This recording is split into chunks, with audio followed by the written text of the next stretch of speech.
Critical race theory and identity, do those things go together?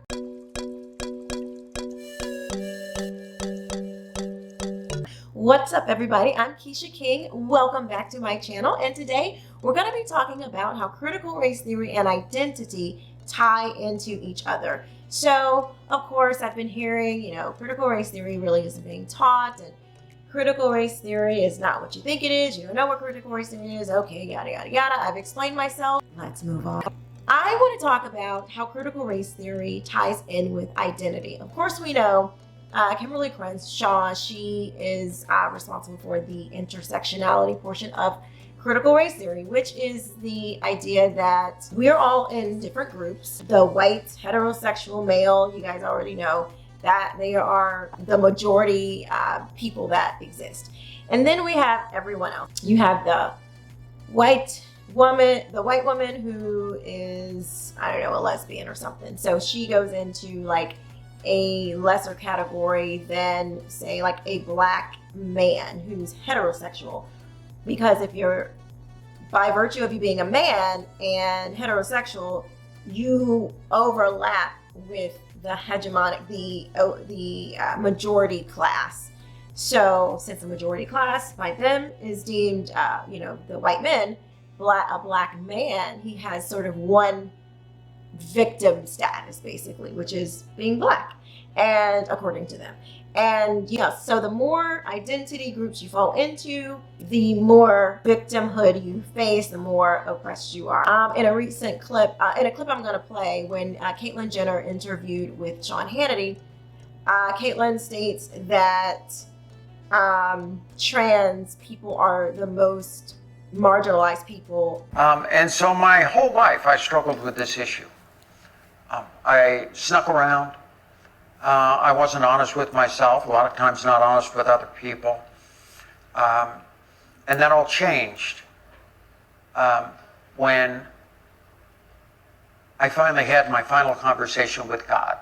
Discussed it with all my children, but the last thing I had to do was sit down with my pastor. Because if anybody has any issues in their life that they're struggling, and everybody does, everybody's got stuff they have to deal with. And if they have any faith in their soul whatsoever, they sit there and they go, God, why'd you do this?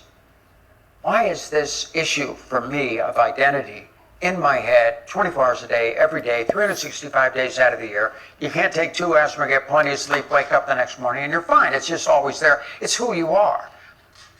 But why? And so this question was always in my heart. And I sat down with my pastor, and you know what? I thought, is there a reason for this? Am I doing the right thing? Do I need to come out and make a difference in probably the most marginalized community in the world? After long thought, I said, you know what? At this point in my life, my kids are raised, everybody's fine. Maybe it's time I take care of myself.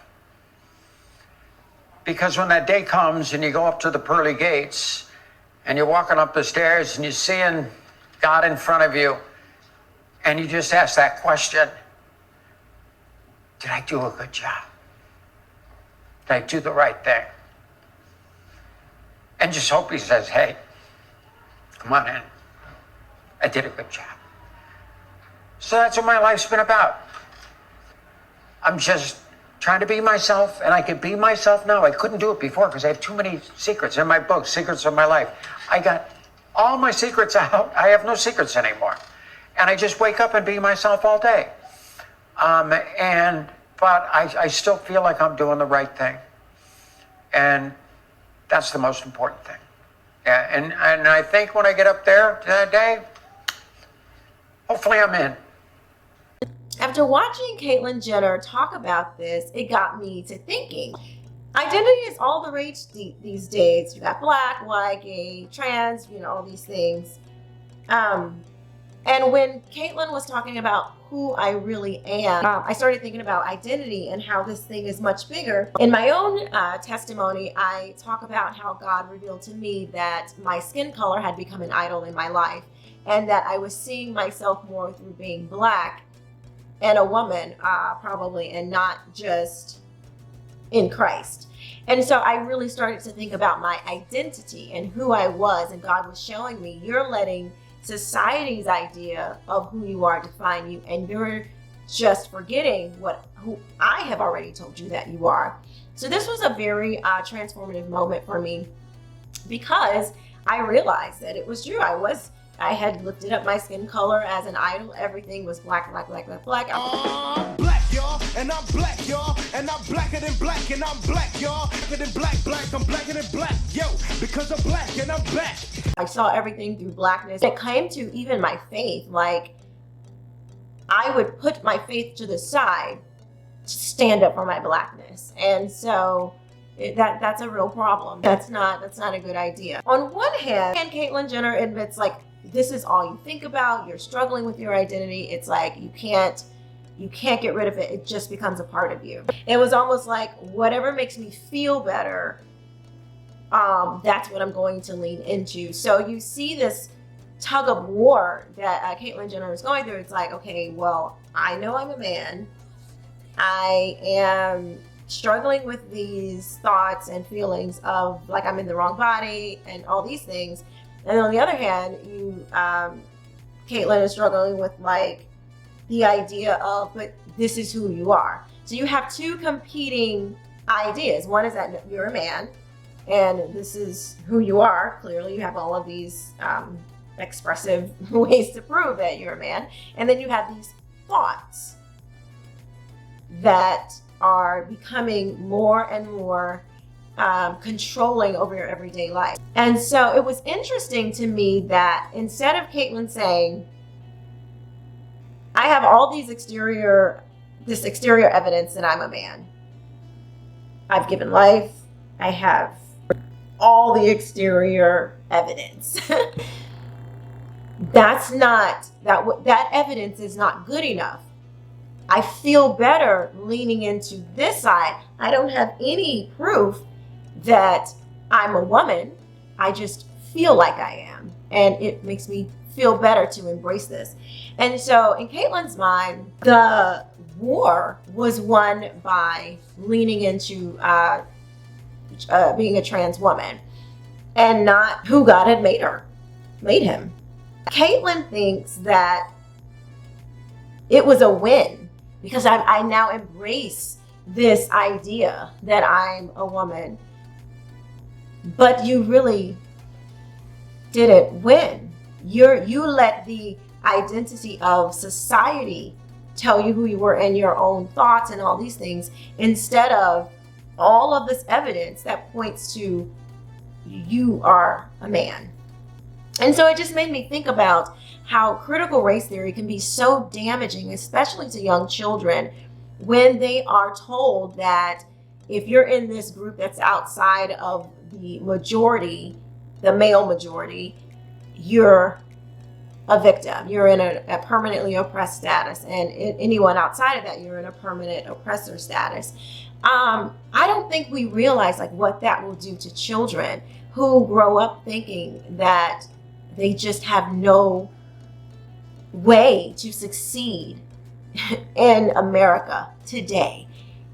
Do we realize what that is teaching children? I don't think we're ready to face the facts that telling children that they are permanently oppressors and oppressed, the guilt that would come with that, the shame, the belief that there's nothing you can do to change your circumstance, the idea that, no matter, you can't change your blackness. Like that's why that Coca-Cola thing with the be less white is so ridiculous. You can't change your whiteness. You can't change your blackness. So they put you in these permanent states. And I mean, they really want you to consider like, what can you do to be less white?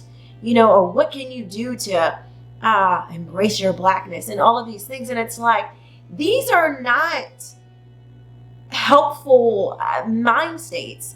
These are not successful states of mind. And if you continue to tell these children that, they will lean into those things, because the more you tell somebody something, the more they're going to believe it, even if it's a lie. The truth can be right in front of you, and you will still believe that it's a lie. There have been countless cases of critical race theory, evidence being shown that it is taught in schools all over the country, and people are like, no, it's not taught in schools. I don't see it. I'm blind. Like, no, I refuse to see it. So this happens all the time. It happens all the time where we can be faced with a hard truth that we don't want to accept, and regardless, the truth will remain the same. So I just thought it was interesting that this idea of identity and critical race theory are so intricately tied. And not just that, but the mindset that you are putting on this generation that puts them into these camps that they have no way of getting out of. What are we doing? What are we doing to our young people as a society? This is dangerous. This is not going to benefit America. No one in America. Watch them grow up believing these things and think that we're going to produce a good society. We have stopped reminding ourselves of who God says we are. Your soul does not have a color. Your soul does not have a color. And it doesn't matter. Like, the different hues of skin tone is just that. It's just a different hue of skin tone. You will put your faith to the side. You will let people tell your children that, they are automatically in these groups because of what they look like. God has already told you who you are. He put his imprint on you. You are made in the image of God. You're not made in the image of society. You can be, though. You can lean into those thinkings and you can embrace it, and you will be a product of that thinking. Is that what you want to be? Is that who you want your children to grow up to be? That is ultimate control. You are ultimately being controlled by everything that society says you are. Society,